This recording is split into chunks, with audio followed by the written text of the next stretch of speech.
We are back, ladies and gentlemen, Thursday night. We've got some picks for you. Prent and Nick here, ready to make you some money. Last weekend was a little bit more of a struggle than the first weekend, but we'll look to get back on track this week. Nick, how are you? I'm doing all right. Just recovering from a little cold on the day-to-day, the stuffy nose, but we'll be right back at it. You're a warrior. You're a warrior, fighting through it. I like it. Game time decision, and I'm playing. So. All right. So week one had a great week. We went 6-2. This week, 4-4 by my count. Had a couple of tough ones, man. Wazoo laid an egg on us, and the Lions played terrible too. The Pats probably should have covered that, but that's a whole nother dilemma. But anyway, 4-4. That means we're 10-6 total, which is still above board, which is all right. And we'll jump right into it this week.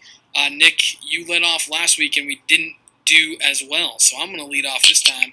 My first play of the weekend, we're going to go. This pains me, Nick. I don't know how much you know about my hatred for USC, but I hate them. But I'm going to go USC +4 at Notre Dame. I really like this play. So you sent me your picks, and I agreed with you 100% on your two college plays. So the USC Notre Dame rivalry, it's actually has some meaning to it this year. Yep. With them both being ranked pretty high. What are they both, like 10 and 12? I think it's 13 and 16. Yeah, something. I mean, they're in the teens somewhere. But I don't trust Brian Kelly at all. I don't like that guy. When I sent you my plays, you responded with, I don't trust Brian Kelly, and that was the exact feeling that I had and why I made this pick. When's the last time Notre Dame beat USC in a game that mattered? The year that Manti Te'o was there? Yeah, and Vernon Golson was their quarterback? Yeah. And they got smoked in the national championship game? Yeah. I just don't... I mean, Notre Dame's played okay. They lost a tough one to Georgia at home. Obviously, you've seen what Georgia's done the rest of the year. That's not necessarily a terrible loss. But that's the only reason why they've maintained their ranking. If you look at their wins, they have played nobody. Right. But they played Georgia tough, so everybody, And plus, I read an article by someone, I forget who it was, that was talking about lines with Notre Dame and with teams like Nebraska and Oregon, and how the lines are not indicative of their actual talent, but because it says Notre Dame, sometimes the lines reflect what Notre Dame used to be and not what it is now. I think giving USC points in this game is like stealing. I think they win this game outright. I know USC has struggled the last couple of weeks. They lost to Wazoo. They barely beat Utah, but Sam Darnold has had a severe case of the turnovers, but I don't trust, like you said, I don't trust Notre Dame, and I'll take USC and the points. I think USC wins this outright. You know me, if I'm going to take an underdog, I usually like to believe that they can win the game, and I think USC wins this outright, so I'll take the points. That's right, one of the best rules to live by. And another thing is, I wouldn't take the not beating Utah by that much a factor, considering they were down pretty much the entire game and fought back and won. So, and Utah's a good team now. Oh, yeah, definitely. That's that too. I was at a bar with, I don't know, just playing Golden Tee with these two old guys, and the guy was like, oh, man, USC's going to lose this game. This was like in the third, and I was like, I don't know, man, I got a feeling that USC's probably going to come back. They're fine. They got plenty of time. So, yep. They did come back and win. But, I mean, looking now to Notre Dame also has a win against Michigan State down the road, so that's a decent win for them. Yep. Probably their only good one. But, yeah, the UNC game, that doesn't really mean much. UNC's really bad. Really bad. But anyway, USC +4 is going to be the first play of the night. Nick, what's your first game? What are you looking at? My first game is UAB -7.5. I really like this team. I mean, I'm all over the place right now. I gotta pull up who they're even playing. I got mixed up with the Conference USA. Charlotte. There we go. Charlotte and Tulane were my two teams that I knew that they were the losers. But Charlotte's 0-7. They've only been in FBS for, I think this is their third season. They've only done an actual football team for 4 years, I think. I think they played 2 years in FCS, so this is their 5th season. But they're just not that great. They're not ready for FBS football. No. And UAB's actually been playing pretty good, so they like to score too. UAB can put up some points, and I think that's the reason why the 7.5. In Charlotte, I believe they're like down their 2 best players, if I'm not mistaken. So well, even if they had them, I just think so. Charlotte has been, by all accounts, one of the 5 or 6 worst teams in the country this year. Part of that's not really their fault. I don't think they're necessarily ready to play, like you said, ready to play at this level of football. But also UAB's win total this year was set at 2.5. And they're already at 4. Yeah, and the Bear from College Game Day early, like August 20th, I was listening to a podcast of his, and he was like, I don't understand where people are getting only 2.5 wins from this team. He said, I like this to go way over. And I've been kind of following UAB since then, and they've put it together, man. The Blazers can score. They're a good story, and they're a good program, and I like the Blazers in this one too. I actually had texted you that I was leaning towards that, and you said too late. I already locked it in, so I conceded it to you. But we're both on the first 2 that we were talking about here. I'm on. We're both on. So, hopefully. And Charlotte hasn't just lost like all 7 games by a little margin. No. They've lost very bad. Yeah. Who did they? And they've lost to some not so great teams too. And that's a lot, enough for me to take UAB. Their schedule is not exactly a murderer's row, and they get their ass kicked all the time. So, got to go with the Blazers there. So we're both on the Blazers. We're both on the Trojans. My next play, I'm going to go with the Central Florida. What are they? The Golden Knights, UCF Golden Knights, something like that, or just the Knights, whatever the hell they are. I'm going with UCF. Golden Knights. You got it. Over Navy. I actually like Navy. I really like their coach. I can't pronounce his last name, so I'm not going to try to. But I really like he's their the coach. He's the Hawaiian guy, right? Yes. Yep. He's and still there? Okay. They've won some really big games since he's been there, and they've had a really good record since he's been there. They lost a tough one last week to an underrated Memphis team. They were ranked, and then they got knocked out because they lost to Memphis. But I just think UCF, if you have taken UCF in the over in their games this year, you've made yourself a lot of money. Yeah, you're what's his name, Scrooge McDuck, diving into that exactly pile of coins. They score like it's nobody's business, and their defense ain't half bad either. I just don't know.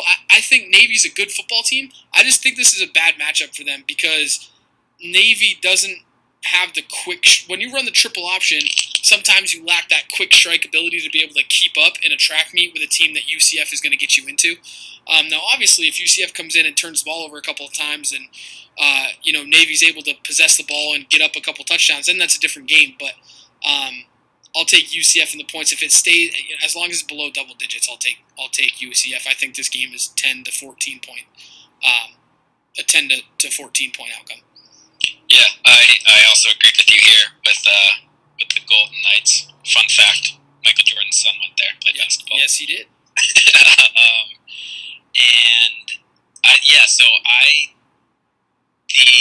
When I saw the line at 8-8, I was like, ooh, that's a little high. But like you said, they've killed teams, and this is not a great matchup for Navy. I mean, Memphis also puts up points, and they lost last week. And UCF has a way better defense than Memphis does. Yep. UCF, I think, has like a top 25, top 19, or it's like top 20 defense against the run. Yep. That's really all you need to do against Navy.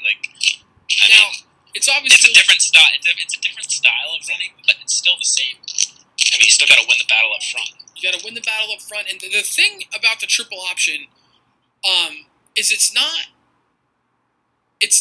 your normal run because it's all assignment football, right? Like if anybody knows anything about football, when you run the triple option, you have to have one person responsible for the first back, one person responsible for the quarterback, and one for the pitch man. Now, if you stay in that assignment, generally, you can contain the triple option.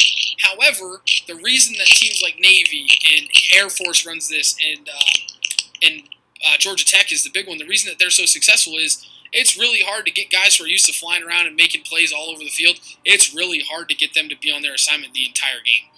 that's where I think UCF's offense helps them in this game, because I don't think Navy will be able to stop them even a little bit unless it's fumbles, interceptions, kind of unforced errors.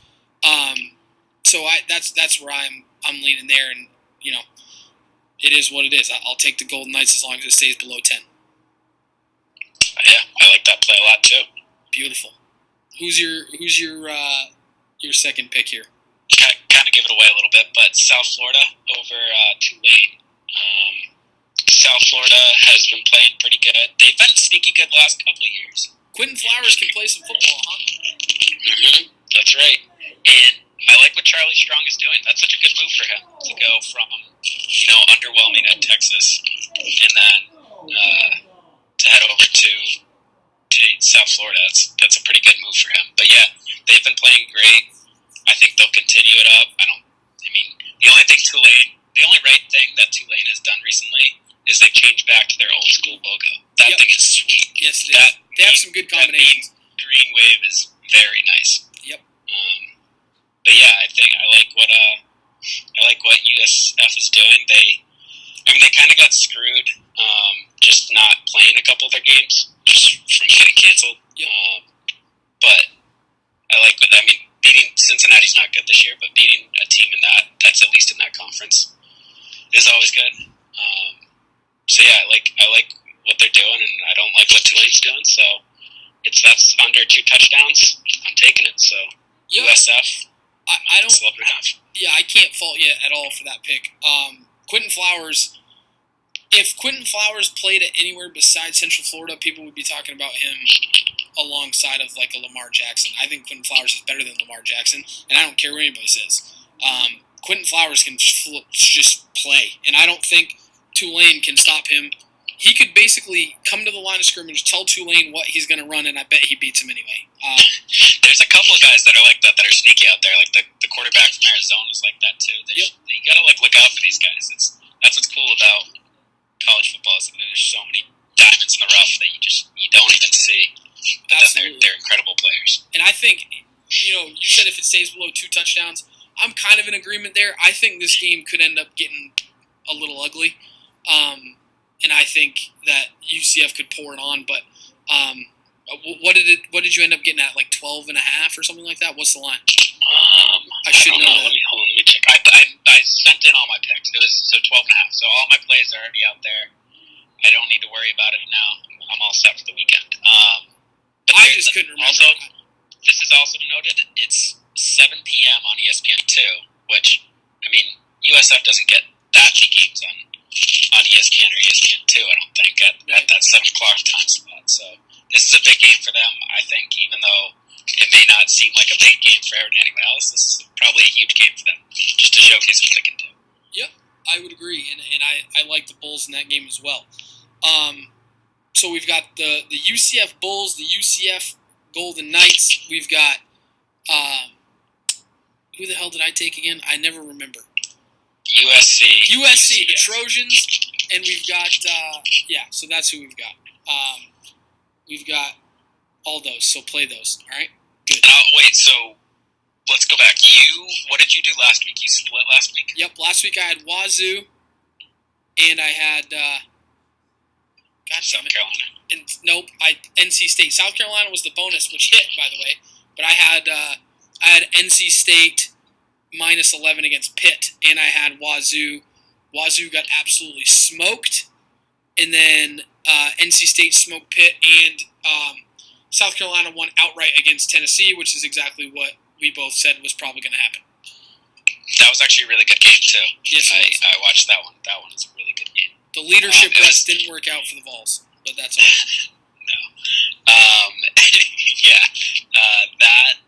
That game was really good and really close, and we both liked South Carolina, right? Did I say? I don't know. I remember what I said. Yeah, you did, but you said your point was because I was kind of leaning. I didn't know which way to go.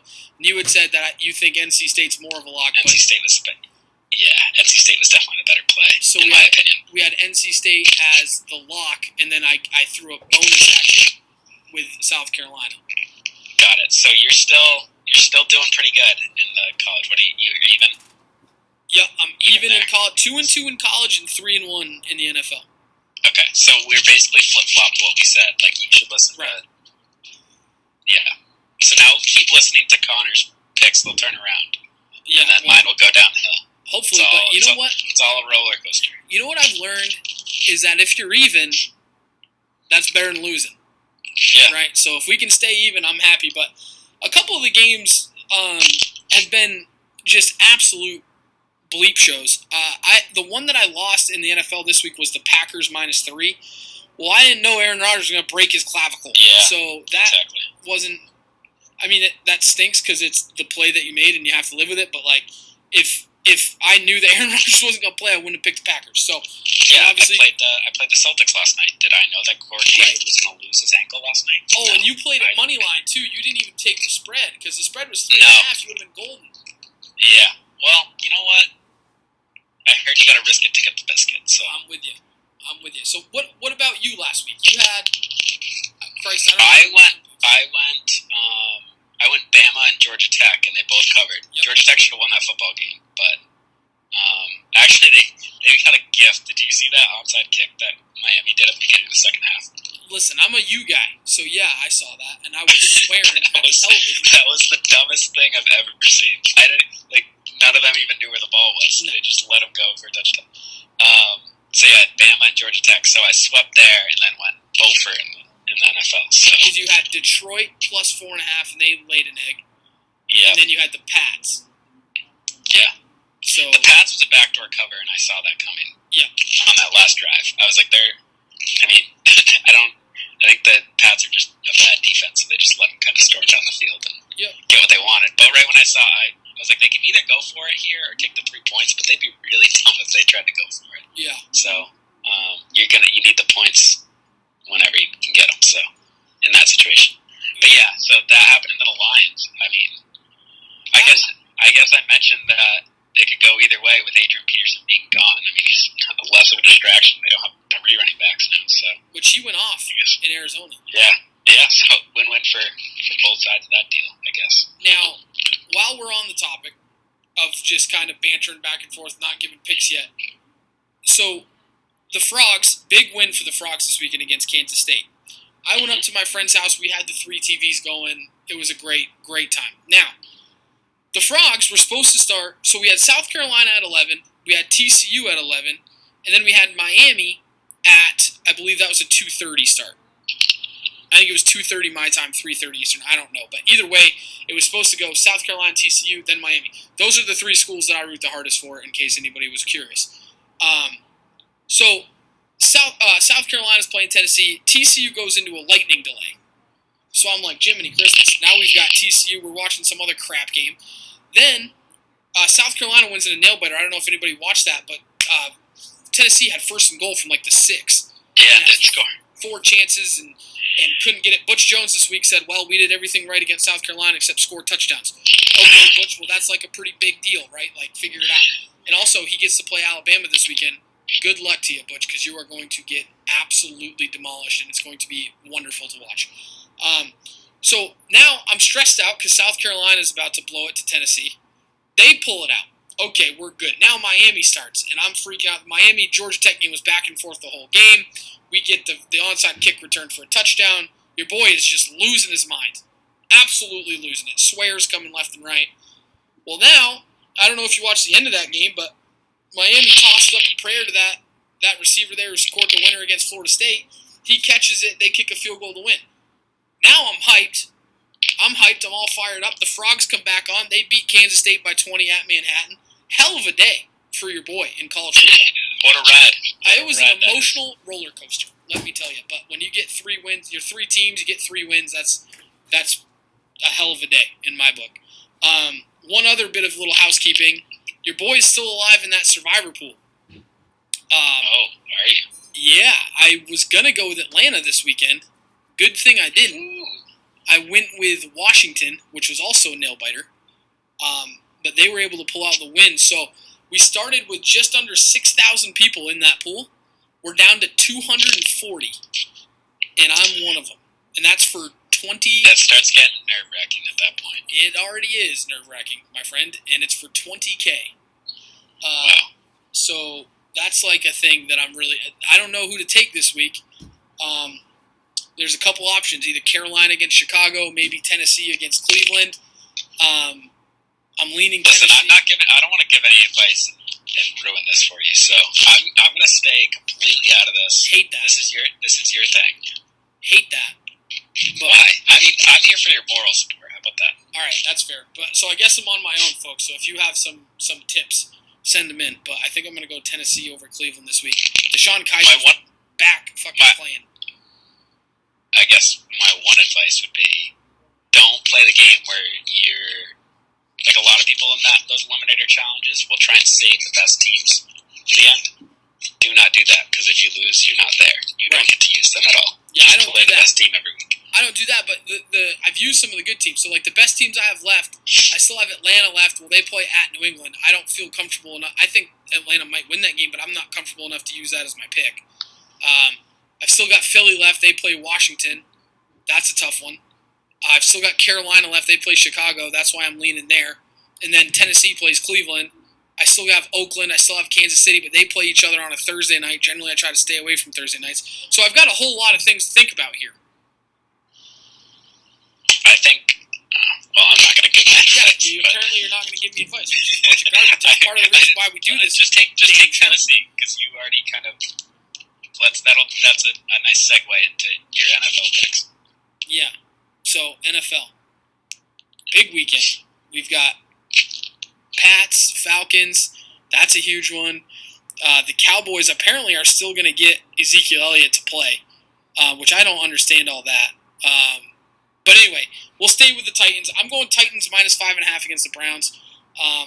The Browns, I thought were going to be better this year. Newsflash, they're not.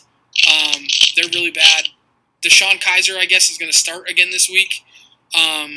There are 2 bright spots for the Browns. 3 bright spots, actually, for the Browns. 1, Myles Garrett has actually been pretty good since he's debuted. Actually, really good. So that's awesome for the Browns. 2 is Duke Johnson has been a monster. He leads their team in targets and receptions and touchdowns, I'm pretty sure. Which, obviously, the touchdowns thing... Does he lead him in rushing yards, or is that Crowell? I think it's Crowell. But either way, he's been a very good back for them. That's been great. And then David Njoku, the tight end, has been really good. I don't know if you've got a chance to watch him, but he's a freak of an athlete. And the common denominator for those last 2 is they went to the U. Yeah, David Njoku's my tight end in Madden, so that's how I know he's good. Because he's really fast. He's really fast in Madden, therefore he's fast in real life. Absolutely. Folks, the best way to gauge actual talent is Madden talent. That's definitely. That's the way I look at things. It's science. Yeah. I think I don't like what the Browns are doing though with this whole Kevin Hogan. If you're gonna play Kaiser, you've got to play him. Yeah, just let him play. I think Kevin Hogan can be a decent starting quarterback for a really bad team. But this isn't the team to do that.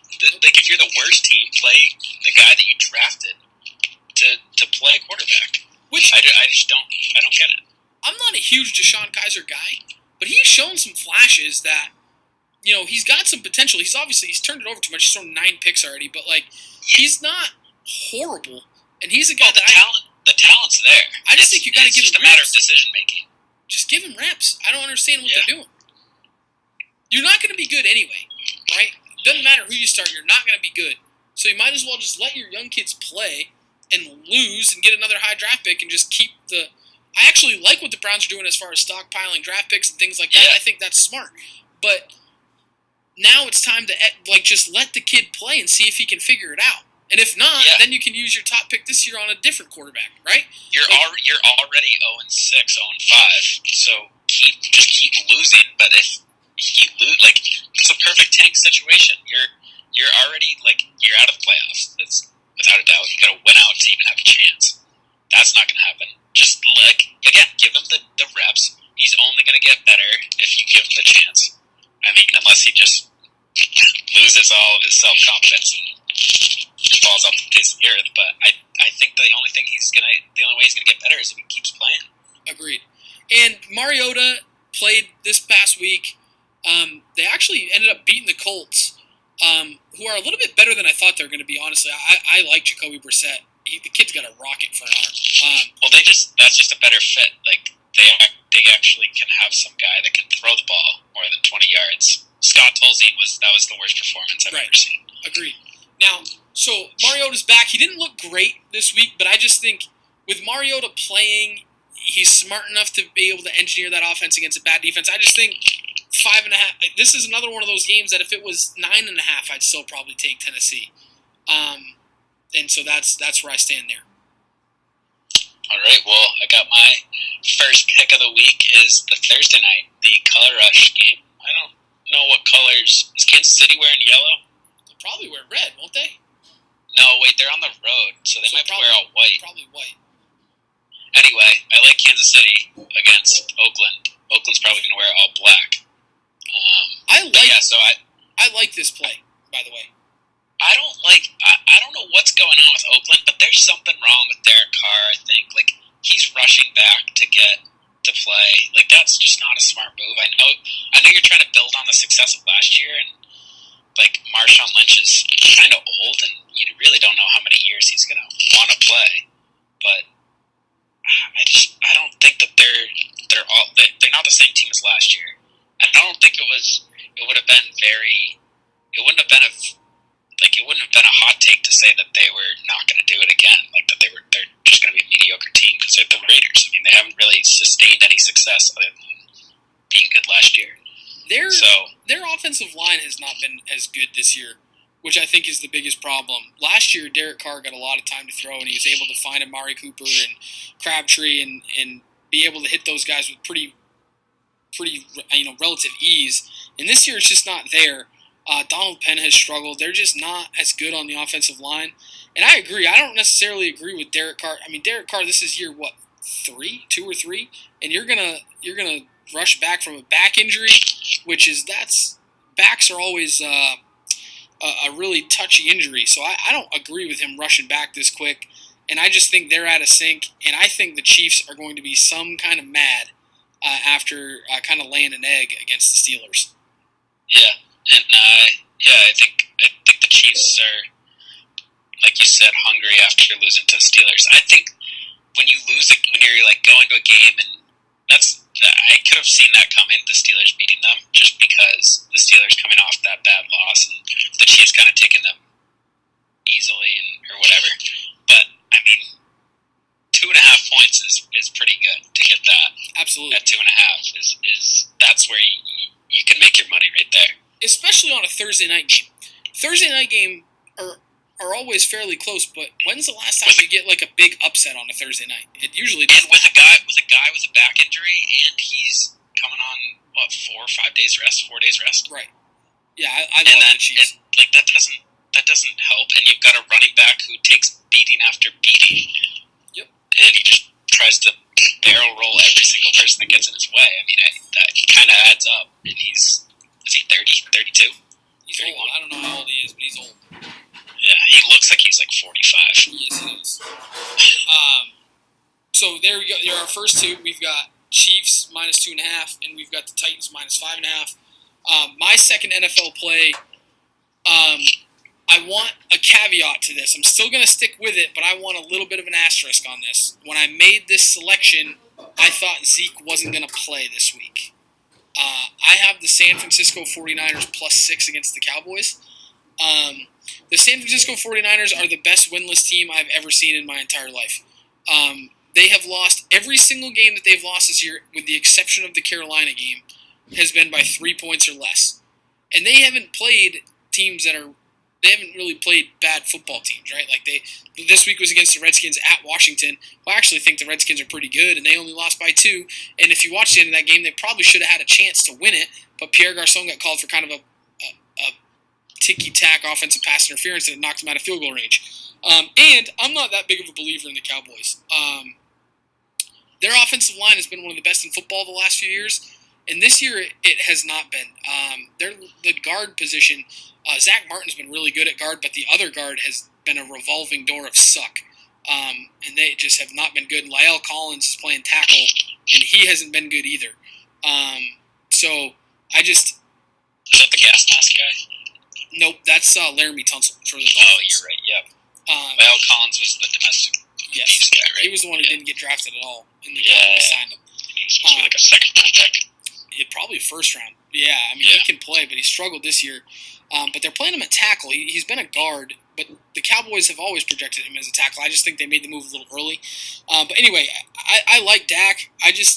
There's something off about the Cowboys to me. I'm not a big Jason Garrett guy. I think that Cowboys will probably win this game, but it will not shock me if the 49ers win. So give me the 6 points. 6 points is kind of big in the NFL. Yeah, I mean, San Fran's at home. This is a perfect week to get that first win.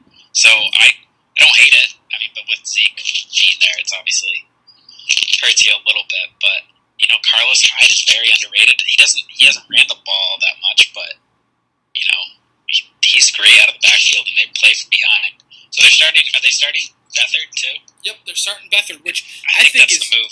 I think that's the move at this point. Absolutely, because he actually showed some flashes in the second half against Washington, and there's not a lot of tape on him, so the Cowboys aren't necessarily sure what to prepare for. He's played 3 quarters in his life.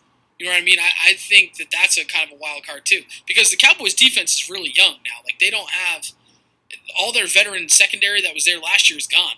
Brandon Carr's in Baltimore. Wilcox is God knows where, but they're not in Dallas anymore, and Sean Lee's not going to play either. So, well, he might play, but probably not.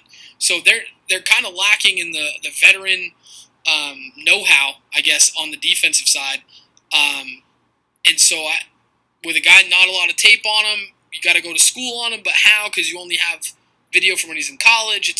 I just think this sets up for a very close game. That again, I think Dallas might win, but I think it's going to be a lot closer than people think. The only thing I would also be careful of is Dallas is coming off a bye week too, so could either play rust or it could be well rested. So that's true, but again, they didn't know that Beathard could even play in their bye week. Exactly. So they've been that whole week they were looking at Brian Hoyer, so, and they probably have a lot of bad tape on Brian Hoyer. That's true. He's not been good. No, but go with the Niners. Who's your last pick, 4th and final?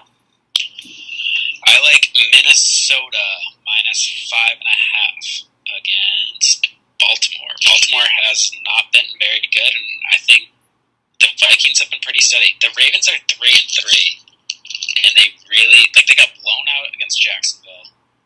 They just really bad losses. I mean, there's really Chicago and Jacksonville are some really bad losses. I don't think the Jacksonville loss is as bad as you think it is. Like I don't either, only because it's in London. If it was in the States, I don't. Yeah, but the Jags are notorious for being really good in London. That's what I mean. Yeah. So I think if it was in the States, I think it would mean it would actually be a blow. So I'm agreeing with you. It's not as bad of a loss as I say it is. But either way, the Vikings have been steady. That's the key for me. They've been steady, and I think if they've got some promise here with Teddy Bridgewater coming back. I think Case Keenum's the perfect guy to step in this situation. I would too. He's been good. And they could not have he's such a level-headed guy. I don't know if you watched Hard Knocks with the Texans. I did not.